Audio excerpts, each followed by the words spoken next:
Hello. Hello. I don't know you, but I want to get to know you. Just wanna get to know you. My name is Erik Standifird. I grew up in Southern California, near Vista, San Diego area, near the beach. And I moved up here, I think it's 9 years ago now. Yeah, so I think it was 2016. I moved up here for school, and then I stayed, and I just haven't decided to leave yet. How you started music and singing? I started music and singing. I started music first. I took band in like 5th grade. You know, they're teaching everyone how. And you know, there's music classes, the recorder when you're in like 3rd grade or whatnot. Yeah, So yeah. there's always been music. Everyone's favorite classical instrument. Oh, of course. Yeah. The thing is if you're good at the recorder, you're good at the recorder. But no, I was in band first, and then I joined a choir in middle school, and I could only do one, and so I decided to stick with choir. And then I was lucky enough to go to a high school that had an amazing choir program. I got to tour, I got to sing in ridiculous places and all over the world and compete, and it was really, really exciting. And then, you know, I tried to move on and figure out other things to do, but I could never stay away. There's so many. I don't tend to listen to specific like artists or specific like genres that much. I tend to kind of go in phases, right? So, you know, I listened to a lot of like classical rock as a kid. You know, my dad or my mom would always have like the radio on or their old cassette tapes or whatnot going. And I kind of stayed with like rock for most of my teenage and slightly older, and then I started getting into like bluegrass. I really enjoy bluegrass because I like music and bands and stuff that have more than just a standard kit. You know, I enjoy guitar and bass and drums, but you get a fiddle in there, you get some violin, you get like a nice upright bass, something that kind of adds to the texture. So good. Awesome. I love it. So I am not a professional musician. I'm like very like church, like congregational singing is Yeah. my speed. So I have always wondered, what is it like to sing like a solo with an instrument like the organ? It's amazing. I mean, like the thing with an organ is you really can't get it many places, right? A whole orchestra can be moved. Not easy, but it can be moved, right? You can get canned music for like a musical, like if they need to have that feel of an orchestra or like guitars or whatever, you can get that.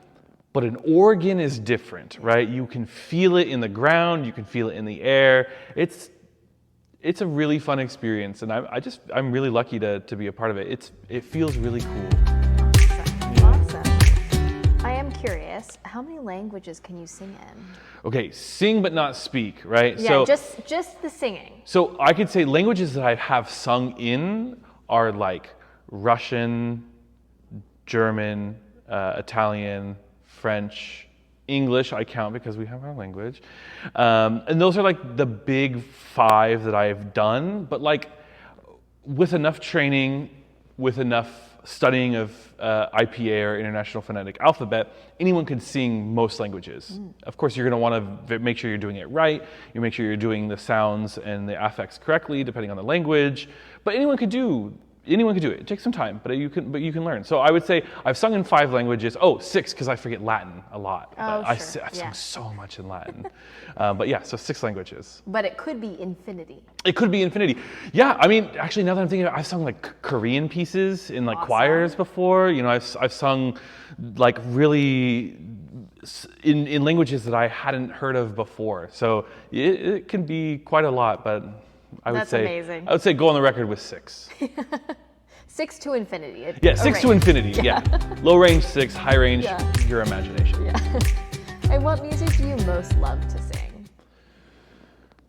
Choir music. Yeah. Actually, I went to school for opera, but I've always thought that the feeling of being in a choir as part of something bigger that's making this larger sound is something that you could never do by yourself, right? You can sing the most beautiful aria, you can sing the most tender lullaby, but the choir can do something just way above that. You can feel it in the room when a good choir is going. I'm sure everyone in the congregation has felt it at some point when the music makes you feel those feelings or it pushes your soul one way or another. That's everyone.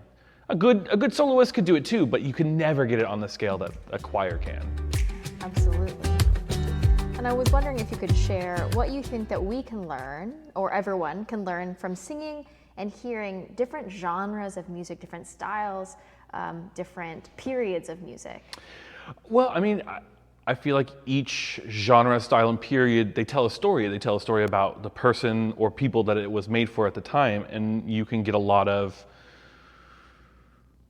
shared connection through that. You won't be able to feel the same thing as the person who wrote this, but you can feel something connected to that.